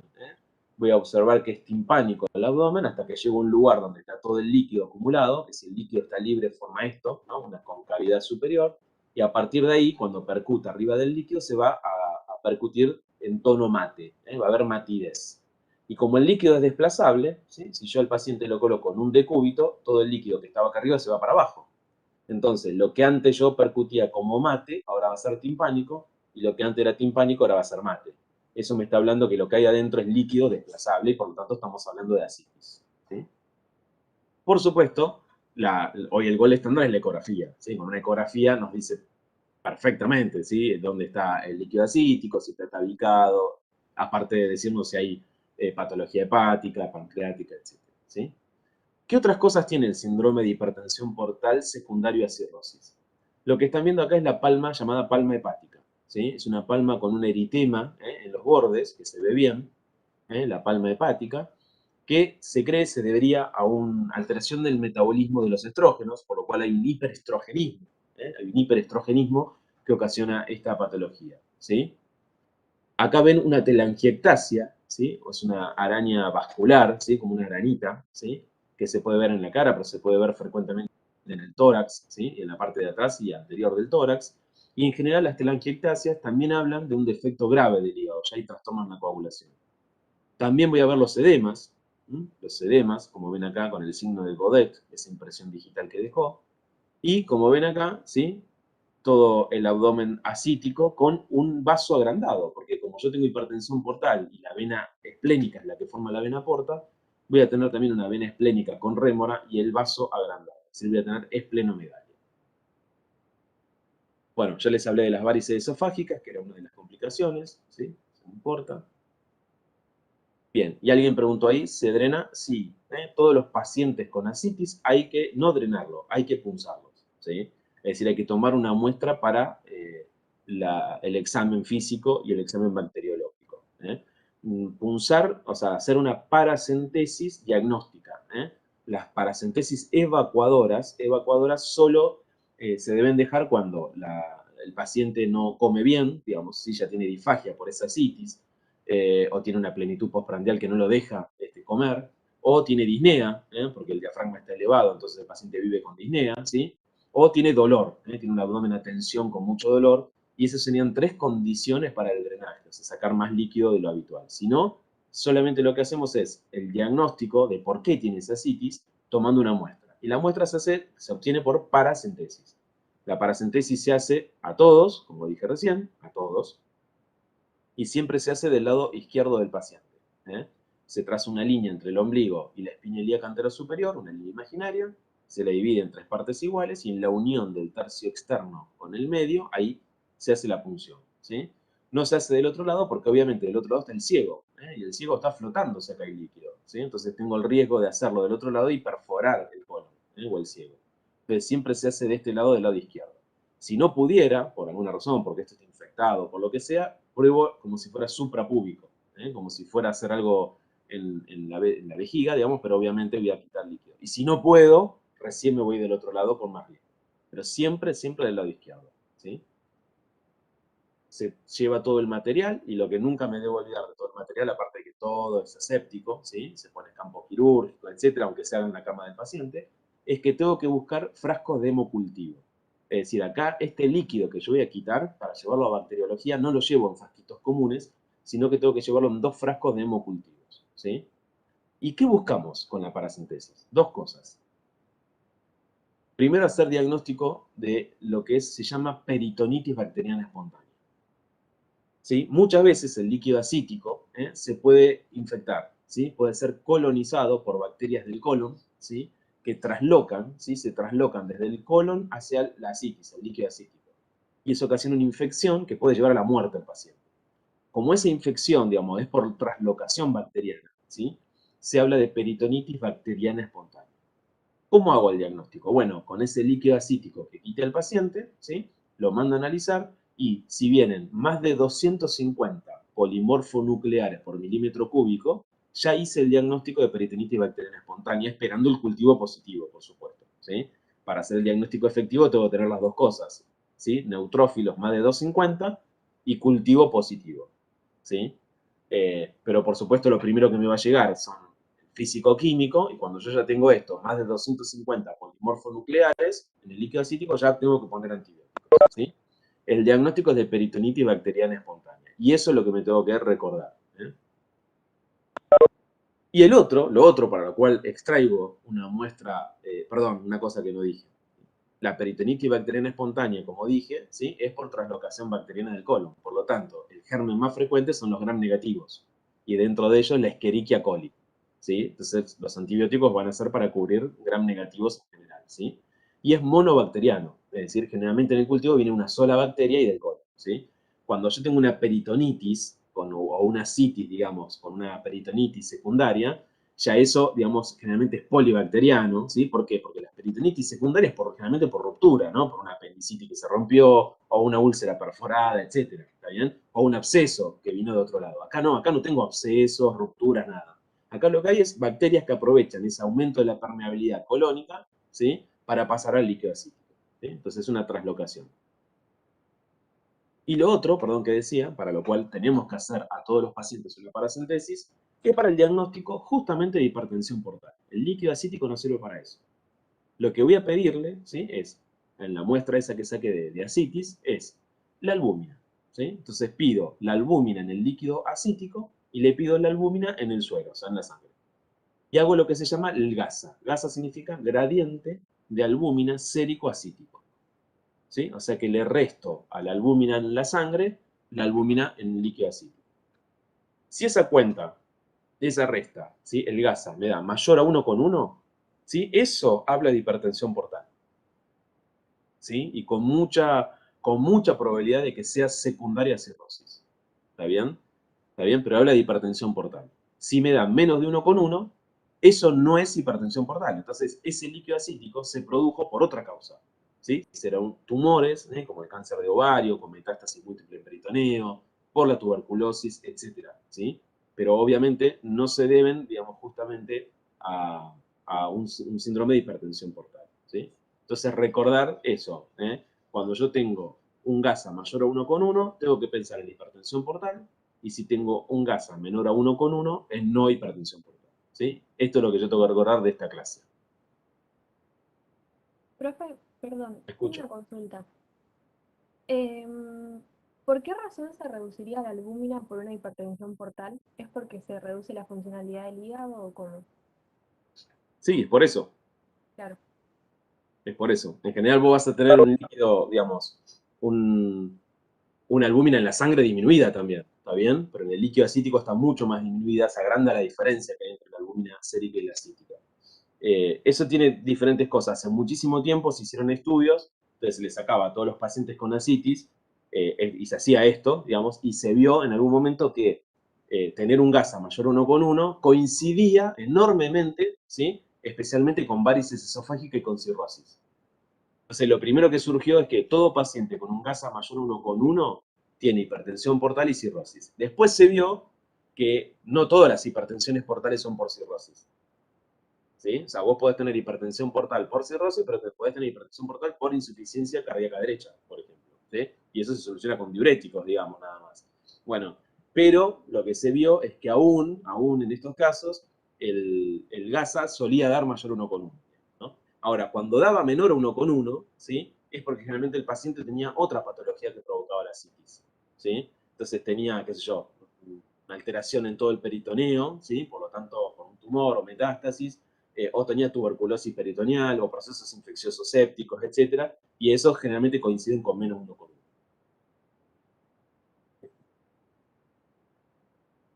Profe, ¿le puedo hacer una consulta? Sí, claro. Cuando usted habló de la cirrosis, habló de 4 casos o características. Uno es Sí. necrosis de los hepatocitos. Sí, lo digo. La cirrosis, eso lo pueden leer en el Robbins, la cirrosis es una, digamos, una condición clínica del hígado que se caracteriza por 4 cosas. La necrosis de los hepatocitos, o sea, sin necrosis no habría cirrosis, digamos. La fibrosis, ¿sí? Hepática. Los nódulos de regeneración, que son hepatocitos creciendo, pero bajo otra arquitectura, sobre ese proceso fibrótico, ¿sí? Y esos nódulos de regeneración a veces son tan voluminosos que se suelen palpar, ¿sí? Uno palpa un hígado, ¿sí? Completamente, digamos, con la arquitectura destruida, ¿bien? Por supuesto, con la palpación no puedo asegurarlo, digamos, pero se puede palpar en las primeras fases. Entonces tengo necrosis de hepatocitos, fibrosis, nódulos de regeneración y alteración de la arquitectura del parénquima y de la vasculatura, ¿sí? Entonces, ustedes imagínense que ahora un hígado que se le forman fibras, hay mucha fibrosis con nódulo de regeneración, ¿sí? Más cambios de sustancias, porque en general lo que sucede es que se empieza a producir una alteración en el óxido nítrico, ¿sí? Mientras que hay óxido nítrico, ¿sí? Disminuido a nivel hepático, por ejemplo, justamente por esto, eso lleva a la vasoconstricción. En el vaso y en otras estructuras, como el colon, hay óxido nítrico aumentado. Y eso lleva a la vasodilatación en otros lugares. Esa vasodilatación en otros sectores es lo que contribuye a la translocación bacteriana, que yo tenga el vaso también con más vasculatura y por lo tanto más agrandado, etc. ¿Sí? Hay procesos hemodinámicos dentro también de sustancias que cambian. ¿Sí? Gracias, Y hay profe. una proteína hepática también que contribuye, que se llama caveolina, también, que contribuye a todo esto. Pero, digamos, lo importante recordar uno es, si yo tengo un paciente con cirrosis, ¿sí? Con cirrosis lo primero que tengo que hacer es, obviamente el consejo no puede tomar alcohol, ¿sí? No puede usar sustancias que provoquen daño en el hígado, hay que cuidar mucho ese hígado, porque las consecuencias de la cirrosis son la hipertensión portal, ¿sí? Y si tiene hipertensión portal, las consecuencias pueden ser las rupturas de varices esofágicas, ¿sí? Lo que dijimos recién de tener trastorno en la coagulación, obviamente por el mal funcionamiento hepático con sangrados espontáneos, ¿sí? Y la encefalopatía hepática, que me lo había olvidado de decir, ¿está bien? Los pacientes que tienen hipertensión portal, ¿sí? También tienen trastorno hemodinámico en la circulación y trastorno hemodinámico en el funcionamiento cerebral. Entonces, esos pacientes sufren, cuando se descompensan, encefalopatía hepática. Esos pacientes tienen más neurotransmisores parecidos al GABA, sustancias parecidas al GABA, pobre detoxificación de sustancias cerebrales, mal funcionamiento de los astrocitos, ¿está bien? Y lo primero que cambia, fíjense en eso, en todo eso, es el electroencefalograma, ¿sí? Los potenciales de acción cambian en las neuronas, hasta que el paciente entra en un periodo donde empieza a estar confuso. ¿Sí? Para ese periodo clínico ya es tarde, digamos, cuando llegamos a ese periodo porque el paciente está completamente descompensado. ¿Sí? Bueno, eso igual lo van a ver y cómo se hacen los tratamientos específicos, pero digamos, quería hacer hincapié en la cirrosis porque es una patología muy prevalente, desgraciadamente muy prevalente. No es solo por el alcohol, obviamente, hay hepatitis B y C crónicas que pueden ocasionarla, ¿no? Hay drogas, hay causas autoinmunes, por supuesto, etcétera, pero el alcohol sigue siendo la causa primaria en todo el mundo. En todo el mundo. Como dije recién, el diagnóstico de cirrosis sería por biopsia, ¿no? Porque si yo quiero ver si hay necrosis, fibrosis y todo eso, sería por biopsia. Obviamente que no a todos los pacientes se le hace biopsia, sino que a mí me alcanza, ¿sí? Por ejemplo, con una endoscopía, saber que tiene varices esofágicas, ¿no? Mirar con un ecografista que hay una hipertensión portal con el ecodoppler y un hígado pequeño, y con lo que acabamos de ver de circulación colateral o así, ya me alcanza para decir, listo, esto es todo una cirrosis, ¿se entiende? No le voy a hacer una biopsia. En los que se practica biopsia son en los casos desconocidos o aquellos pacientes que después los tengo que someter a un trasplante. Esos por lo general sí van a terminar con biopsia. Pero es un diagnóstico patológico, básicamente. Gracias, profe. No, por favor. ¿Alguna pregunta que tengan?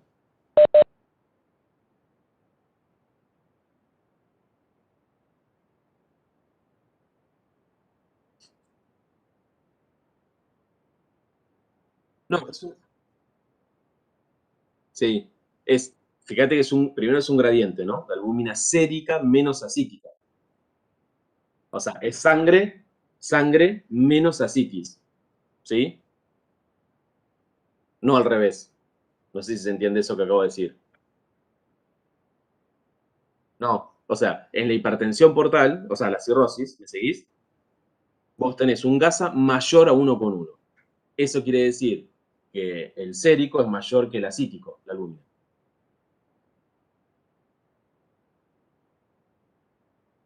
Claro. Sí, claro, porque obviamente la albúmina circula no en la citis, sino circula en la sangre, ¿está bien? En ese sentido, sí. Pero lo que te quería decir es que, por supuesto que la albúmina en la sangre va a estar baja. ¿Se entiende? Porque el hígado no está funcionando bien. Pero cuando hagas el gradiente, igual te va a dar mayor a 1,1. ¿Sí? Por eso la palabra gasa, recuerden que es gradiente, albúmina, sérico menos asitis. O sea, primero la sangre, después la asitis. ¿Se entiende?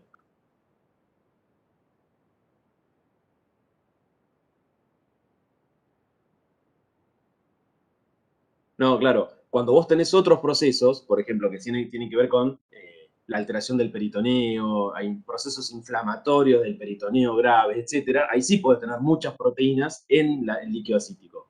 ¿Se entiende? Por un aumento del proceso inflamatorio del peritoneo, etcétera. Entonces ahí sí puede ser que tengas mucha albúmina, muchas proteínas en general en el líquido acítico y que supere eso a la sangre. ¿Está bien? Porque el proceso inflamatorio se da ahí, digamos, justamente. ¿Está bien? Pero en este caso no, esto no es un proceso inflamatorio, también es por hipertensión portal. ¿Sí? Y obviamente, ¿sí? Recuerden que tener proteínas muy bajas en la sangre, pero también muy bajas en el líquido acítico, dentro de esas proteínas no está solamente la albúmina, ¿no? Están las proteínas que son inmunoglobulinas y que son, digamos, proteínas opsonizantes, o sea, que nos sirven para opsonizar bacterias. Por eso también las infecciones en los cirróticos son muy frecuentes, ¿sí? Se infectan no solo el líquido acítico, tiene más predisposición a infecciones bacterianas, neumonías, ¿está bien? Infecciones urinarias, etcétera, ¿está bien? No es la única infección, ¿sí? Y a esto súmenle un vaso, ¿no? Un vaso que está agrandado, ¿sí? Por hipertensión portal, y que a veces ese vaso agrandado, ¿sí? Exagera su función, eso se llama hiperesplenismo. Entonces destruye también exageradamente los glóbulos rojos, los glóbulos blancos y las plaquetas, con lo cual al destruir los glóbulos blancos el paciente tiene menos defensa todavía, ¿sí? Y si destruye las plaquetas tiene más riesgo de sangrado porque se le suma el factor de la coagulación, un vaso que destruye y acumula plaquetas, ¿sí?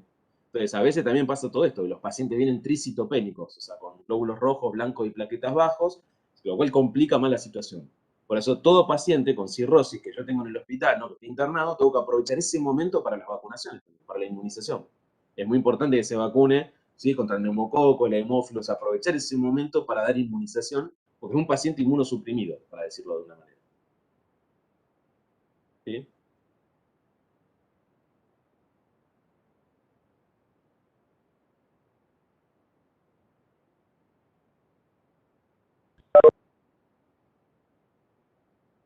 Sí.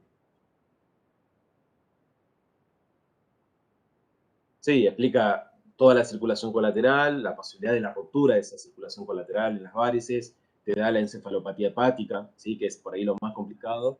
Y después, claro, y después la cirrosis misma por destrucción del hígado, ¿no? Te da otra complicación más allá de la hipertensión portal, que es el trastorno en la coagulación y en la albúmina, ¿sí? El trastorno en la coagulación predispone a los sangrados, ¿sí? Por eso los pacientes que ustedes ven, vieron que dicen estar en lista de trasplante, no están internados, etcétera. Bueno, tienen un riesgo altísimo de sangrados, ¿sí? Digamos, se los monitorea muy de cerca por la posibilidad de riesgo espontáneo cerebral, ¿sí? O riesgo de hemorragia digestiva, etcétera. Y también el déficit en la albúmina y en las proteínas, lo que dijimos recién, que hacen asitis, que se complican, se infectan, y vuelvo a insistir, la peritonitis, aunque sea una translocación, es una peritonitis, digamos, una infección que puede llevar a la muerte del paciente, ¿sí? Y esto, como son pacientes inmunosuprimidos, a veces no hacen fiebre, ¿se entiende? No hacen fiebre, no tienen fiebre, no tienen neutrófilos elevados. Entonces, por eso a todo paciente que entra con asitis lo tengo que pulsar, tengo que hacer la paracentesis. No tengo que esperar a que tenga fiebre, que se descompense, ¿se entiende? O haga una encefalopatía. Sino que hago la paracentesis justamente para diagnosticar una peritonitis bacteriana espontánea a tiempo. ¿Sí? Porque no esperar que haga fiebre un inmunosuprimido, ¿está bien? O que eleve los neutrófilos a alguien que no lo va a elevar. ¿Sí?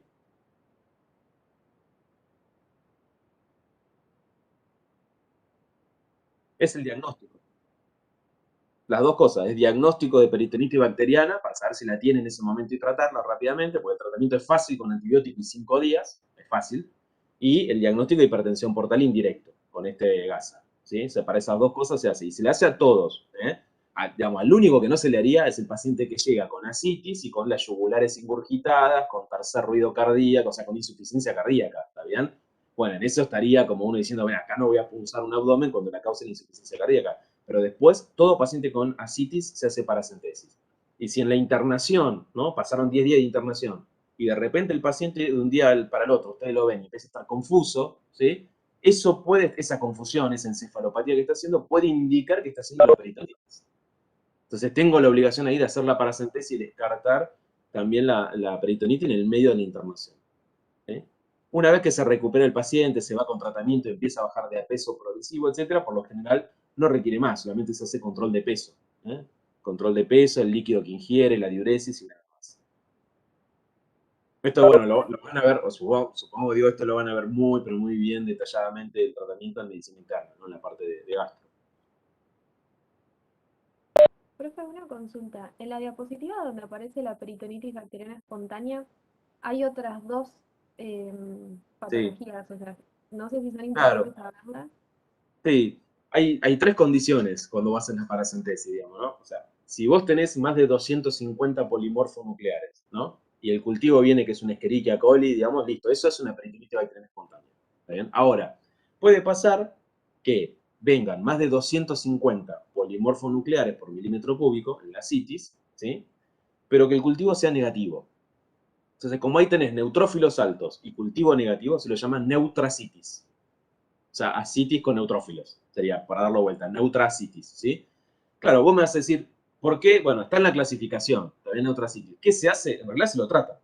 Porque que vos tengas un cultivo inicialmente negativo no quiere decir que sea un germen de difícil, digamos, diagnóstico, o que por haber recibido antibióticos previos, o porque justo no nos dio negativo. Entonces se lo trata igual, en realidad. Se lo trata con antibióticos 5 días, ¿sí? Pero claro, la posibilidad de que sea una peritonitis es mucho menor. Y la otra posibilidad, la tercera que vos decís, es que al revés, que tenga un paciente con los neutrófilos menos de 250 en el líquido, o sea, no estén elevados los neutrófilos, pero que me venga un cultivo positivo. Entonces uno dice, ¿qué hago? Eso se lo llama bacterioasitis. O sea, tiene bacterias en la citis, ¿está bien? Pero no hizo neutrófilos. Bueno, acá hay una discordancia. Algunos dicen, mira, si es una E. coli, una Klebsiella, un estafilococo, que son típicos de esa translocación, aunque el último sea positivo, hay que tratarlo igual, 5 días. ¿Se entiende? Si te viene el cultivo 2 o 3 gérmenes, no, eso es contaminación y no hace falta, porque no tiene ni neutrófilo y te viene con un dinosaurio, digamos, no hace falta, digamos, el tratamiento, ¿sí? Entonces, ya el manejo sí depende de lo que venga. Pero esas son las tres condiciones posibles, ¿sí? Profe, usted dijo que el tema de la coluria era el color amarillento verdoso de la espuma. Pero, por Sí, ejemplo, cuando yo busco información me parece que la coluria era el color caoba de la orina. sí. Entonces me quedó esa duda y en realidad también el mecanismo, que no llegué a escuchar bien el mecanismo de cómo se producía la coluria. Bueno, cuando vos tenés ese color caoba, ¿sí? Que comúnmente se lo llama coluria, ¿sí? Eso es lo que se ve generalmente en cualquier tipo de ictericia, especialmente las prehepáticas y en algunas hepáticas, ¿sí? Y ahí el nombre coluria hace referencia a la coloración caoba, Coca-Cola, como vos quieras llamarla, de la orina, que es muy común en cualquiera de ustedes o cualquier chiquito que hayan visto con ictericia, digamos, con hepatitis viral, ¿sí? Que después se cura. Tienen la orina color Coca-Cola o caoba, ¿sí? Eso en general es por aumento, obviamente, de la cantidad de bilirrubina y de pigmentos biliares que pigmentan la orina. ¿Vamos hasta acá? ¿Sí? Bien. Ahora, el síndrome coledociano, que es ictericia, coluria y acolia, ¿sí? Pero por obstrucción de la bilis, ¿sí? Los que ven habitualmente esa coluria, lo que ven es, sí, la orina está más caoba, entre comillas, ¿sí? Pero lo que llama la atención es la coloración amarillento-verdosa de la espuma de esa orina, ¿sí? Que la tenés que ver en el momento porque después esa espuma se diluye, ¿está bien? ¿Está bien? Entonces no es solo la coloración de la orina, sino la espuma de la orina. Entonces, los semiólogos antiguos, por eso nombré al Cosio, por un libro viejo de semiología, y los semiólogos siempre hacen hincapié en esto. Cuando vos tenés una orina, o sea, un paciente con ictericia, acolia y coluria, ¿sí?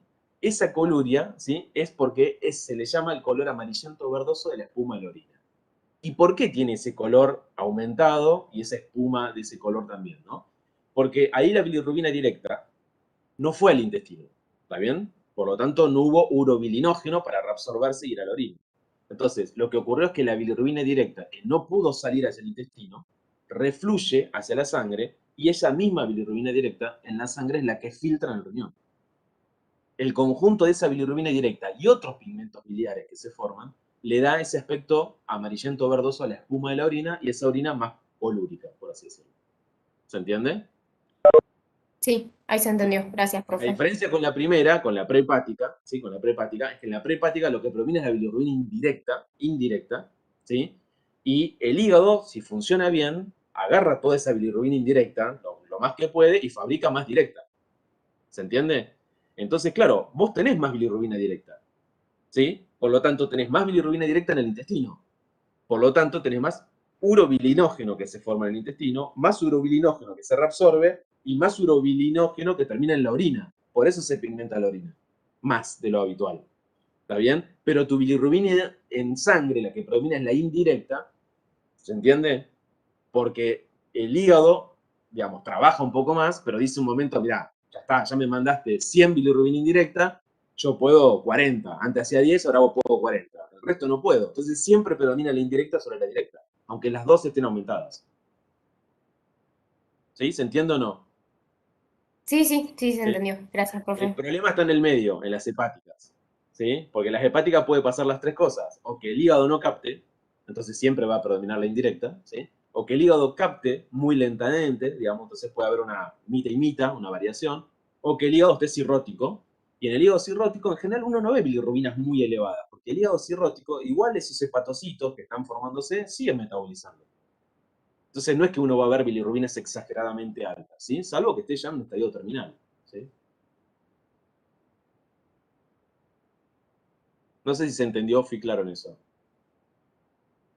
¿Sí? Quise hacer la distinción simplemente porque, bueno, en los libros es como que a todos le llaman coluria, ¿no? Entonces, si vos lees en los libros hay una pequeña diferencia entre la coluria prehepática y la coluria poshepática, por así decirlo.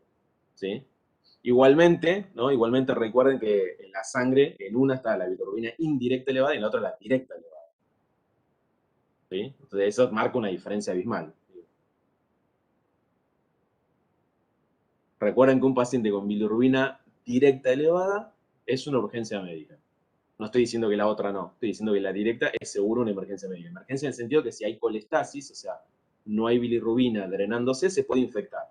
Y cuando se infecta, la mortalidad es 80 a 100%. ¿Sí? Entonces, ese paciente se tiene que internar y hay que solucionarle el problema. Si es un cálculo, bueno, veremos cómo solucionamos el cálculo en el colédoco, ¿está bien? Si es una lesión, veremos de colocarle un stent en el colédoco para que se infle, digamos, y permitir que drene, etc. Pero hay que solucionar el problema.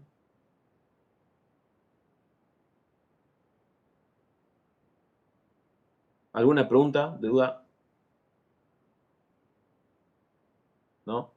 Bueno, la clase anterior del martes está ahí, está grabada, ya está colgada. La clase también está, digamos, ahí.